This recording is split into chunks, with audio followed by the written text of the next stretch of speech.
അത് സംബന്ധിച്ച് ബഹുമാനപ്പെട്ട സുപ്രീം കോടതി ഇപ്പോൾ വിധിന്യായം നാളിതുവരെ പുറപ്പെടുവിച്ചിട്ടില്ല. ബീഹാറിലെ ഒന്നാം ഘട്ടത്തെ സെറുമായി ബന്ധപ്പെട്ടുള്ള ചില വിമർശനങ്ങൾ, അതുമായി ബന്ധപ്പെട്ട ചില നിർദ്ദേശങ്ങളൊക്കെ ബഹുമാനപ്പെട്ട സുപ്രീം കോടതിയിൽ നിന്നുണ്ടായി. അവിടെ പലതിനും മറുപടി പോലും പറയാൻ കഴിയാതെയാണ് നമ്മുടെ ഒരു ഭരണഘടനാ സ്ഥാപനമായ തെരഞ്ഞെടുപ്പ് കമ്മീഷൻ മറ്റൊരു ഭരണഘടനാ സ്ഥാപനമായ ലോകത്തിലെ ഏറ്റവും കൂടുതൽ അധികാരങ്ങൾ ഉള്ളതായിട്ടുള്ള ഇന്ത്യയിലെ ഈ അപ്പെക്സ് കോടതി മുമ്പാകെ, പരമോന്നത നീതിന്യായ പീഠത്തിന് മുമ്പാകെ നിന്നത്. ഇവിടെ ഇന്ത്യയുടെ ഭരണഘടനയുടെ പാർട്ട് 2 എന്നത് ഭാഗം 2 എന്നുള്ളത് പൗരത്വത്തെ സംബന്ധിച്ചാണ് പറയുന്നത്. ഈ പൗരത്വത്തെ സംബന്ധിച്ച് പറയുന്ന കാര്യത്തിൽ പാർട്ട് 2 ഒരിടത്തും തെരഞ്ഞെടുപ്പ് കമ്മീഷനെ കുറിച്ച് പറയുന്നില്ല. എന്താ ഇവിടെ തെരഞ്ഞെടുപ്പ് കമ്മീഷൻ ചെയ്യുന്നത്? തെരഞ്ഞെടുപ്പ് കമ്മീഷന്റെ സർ ആരാണ് എന്നുള്ളൊരു ചോദ്യം പ്രസക്തമായി ഇവിടെ വരികയാണ്. ഇപ്പൊ എന്നോട് ചോദിച്ച ഈ ഒരു കാര്യം, കേരളത്തിലെ രാഷ്ട്രീയ പാർട്ടികൾ, ഏതാണ്ട് എല്ലാ രാഷ്ട്രീയ പാർട്ടികളും ഇപ്പോൾ ഇത് നടപ്പാക്കുന്നത് സംബന്ധിച്ചുള്ളതിലുള്ള വിയോജനക്കുറിപ്പ് പറയുകയുണ്ടായി.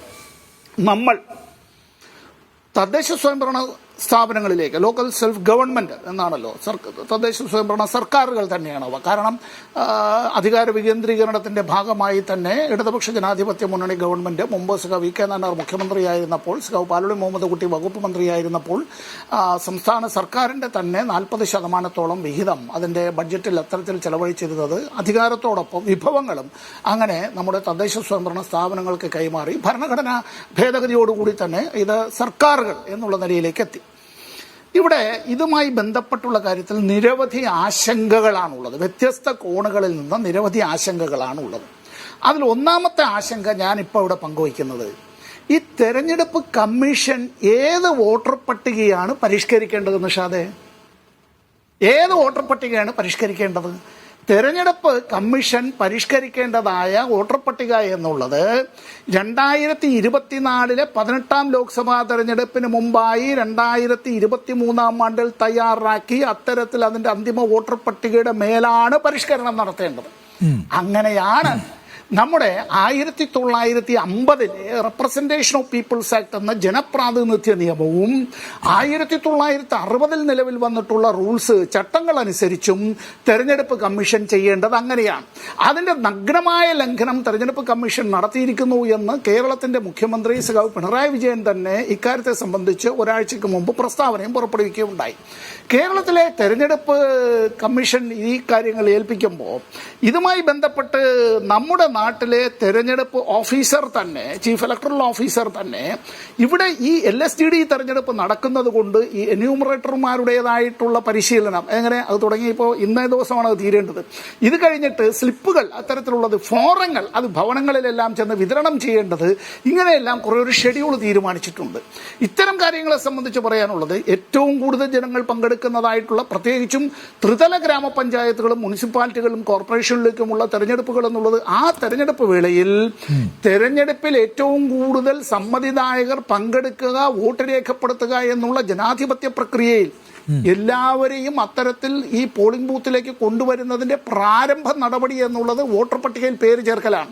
കഴിഞ്ഞ പാർലമെന്റ് തെരഞ്ഞെടുപ്പിലെല്ലാം നമ്മൾ കേട്ടിട്ടുള്ള മുദ്രാവാക്യം എന്താണ്? ഇന്ത്യ ഗവൺമെന്റിന്റെ മുദ്രാവാക്യം നമ്മളെല്ലാം വില്ലേജ് ഓഫീസിലും അങ്ങനെ സർക്കാർ ഓഫീസുകളിലും പലയിടങ്ങളിലും ഒക്കെ ഇത് കണ്ടതും, ഇങ്ങനെ ഈ നമ്മുടെ ടെലിവിഷനുകളിലും ദൃശ്യശ്രവ്യ മാധ്യമങ്ങളിലെല്ലാം വന്നതും പോസ്റ്ററുകളുമെല്ലാം, വോട്ടവകാശം എൻ്റെ അവകാശം, നിർബന്ധമായി ഞാൻ വോട്ട് രേഖപ്പെടുത്തും, ഏറ്റവും പരമപ്രധാനമാണ് എൻ്റെ വോട്ട്. ഇപ്പോൾ വോട്ടർ പട്ടികയിൽ പേര് ചേർക്കുകയും അത്തരത്തിൽ ആ വോട്ടർമാരുടെ സമ്മതിദാനാവകാശം വിനിയോഗിക്കുന്നതിന് വേണ്ടിയുള്ള അവസരവും അത്തരം കാര്യങ്ങൾ സമയബന്ധിതമായി ചെയ്യുന്നതിന് പകരം വെട്ടിമാറ്റുകയാണ്. നിങ്ങൾക്ക് വോട്ടില്ല, നിങ്ങൾ വോട്ട് രേഖപ്പെടുത്തണ്ട എന്നുള്ളത്. 2002, 2003 വോട്ടർ പട്ടിക വെച്ചുകൊണ്ടാണ് ഇവിടെ കാര്യങ്ങൾ ചോദിക്കുന്നത്. ഞാൻ മറ്റു ചങ്ങാതിമാർ കൂടി വർത്തമാനം പറഞ്ഞതിന് ശേഷം അടുത്ത റൗണ്ടിൽ പറയാം. ഈ പറഞ്ഞിട്ടുള്ള പല രേഖകളും 2002 വോട്ടർ പട്ടികയിൽ പേരില്ലാത്ത ഒരാള് അവരുടെ മാതാവിന്റെ പിതാവിന്റെ ജനന സർട്ടിഫിക്കറ്റ് ഉൾപ്പെടെയുള്ള കാര്യങ്ങളെല്ലാം ഇവിടെ ഹാജരാക്കണം എന്ന് പറയുന്ന നിലയിലേക്ക് വരുമ്പോൾ കൊണ്ടെത്തിക്കുന്നത് എവിടെയെന്നറിയാമോ? കൃത്യമായ ഒരു അജണ്ട BJPക്കുണ്ട്. അത് പൗരത്വ നിയമവുമായി ബന്ധപ്പെട്ട വിഷയമാണ്, അത് സിറ്റിസൺസ് അമെൻഡ്മെന്റ് ആക്ടുമായി ബന്ധപ്പെട്ട വിഷയമാണ്, നാഷണൽ പോപ്പുലേഷൻ രജിസ്റ്ററുമായി ബന്ധപ്പെട്ട വിഷയമാണ്, നാഷണൽ സിറ്റിസൺസ് രജിസ്റ്ററുമായി ബന്ധപ്പെട്ട വിഷയമാണ്. ഇതെല്ലാം പരസ്പരം ബന്ധപ്പെട്ട് കിടക്കുകയാണ്. ഇവിടെ നിന്ന് കൊണ്ടെത്തിക്കേണ്ടത് ഒരു രാഷ്ട്രം ഒരു തെരഞ്ഞെടുപ്പ് എന്നുള്ള അവരുടെ മറ്റൊരു ലക്ഷ്യത്തിലേക്കാണ്. ഇതെല്ലാം പരസ്പരം ബന്ധിപ്പിച്ച് കിടക്കുകയാണ്. ഇക്കാര്യങ്ങളെ സംബന്ധിച്ച് ചോദിക്കുമ്പോൾ തെരഞ്ഞെടുപ്പ് കമ്മീഷന്റെ മറുപടി എന്നുള്ളത് അച്ഛൻ പത്തായത്തിലുമില്ല എന്നുള്ള നിലയിലേക്കാണ്. ഇവിടെ രാഷ്ട്രീയ കക്ഷികളാണല്ലോ ഇതിലെ പ്രധാനപ്പെട്ട സ്റ്റേക്ക് ഹോൾഡേഴ്സ്. ഞാൻ നിർത്തുന്നതിന് മുമ്പ് ഒരു കാര്യം, മുൻ തെരഞ്ഞെടുപ്പ് കമ്മീഷണറായിട്ടുള്ള അദ്ദേഹം ഒരു ഇന്റർവ്യൂവിൽ ഇത് സംബന്ധിച്ച് നിരവധി കാര്യങ്ങൾ പറയുന്നുണ്ട്. ശ്രീ അശോക് ലവാസ മുൻ തെരഞ്ഞെടുപ്പ് കമ്മീഷണർ ഇക്കാര്യത്തെക്കുറിച്ച് പറഞ്ഞതിന്റെ ഒന്നാം ഘട്ടത്തിൽ ബീഹാറിൽ നടത്തിയത് തന്നെ it was abrupt, aggressive and ambitious, it was avoidable എന്നുള്ളതാണ്. ഇവിടെ അടുത്ത ഘട്ടത്തിലേക്ക് പോവുകയാണ്. ഇവിടെ ഇത്തരത്തിൽ വോട്ടർമാരെ വോട്ടർ പട്ടികയിൽ നിന്ന് മാറ്റുക എന്നുള്ളതാണ്, തൂത്തെറിയുക എന്നുള്ളതാണ്, ഭവനങ്ങൾ ബുൾഡോസ് ചെയ്ത് നിരത്തിക്കളയുക എന്നുള്ളത് പോലെ വോട്ടർമാരെ തന്നെ ആ വിധത്തിൽ ബുൾഡോസ് ചെയ്തങ്ങ് കളയുക. ഞങ്ങൾക്ക് സൗകര്യപ്രദമായ നിലയിലുള്ള ഒരു വോട്ടർ പട്ടിക, ആ വോട്ടർ പട്ടിക വരിക എന്നുള്ളതാണ്. അറിയാമല്ലോ, ഒരു രാഷ്ട്രം ഒരു തെരഞ്ഞെടുപ്പിൻ്റെതായിട്ടുള്ള റിപ്പോർട്ട് ഉണ്ടാക്കാനായി ഏൽപ്പിച്ചത് പാവം പഴയ രാഷ്ട്രപതിയാണ് ശ്രീ രാംനാഥ് കോവിന്ദിനെ. എന്താണോ എഴുതി കൊടുക്കുന്നത് അതുപോലെ തന്നെ ഒപ്പിടുന്നതായിട്ടുള്ള ഏറ്റവും അനുസരണയുള്ള ഒരു മനുഷ്യൻ എന്ന് മാത്രമേ അദ്ദേഹത്തെക്കുറിച്ച് പറയാനുള്ളൂ. അതുപോലെ ഇപ്പോൾ ഇവിടെ തെരഞ്ഞെടുപ്പ് കമ്മീഷൻ BJPയുടെ B ടീമായി പെരുമാറിക്കൊണ്ടേയിരിക്കുന്നു എന്നതാണ് പറയേണ്ടത്.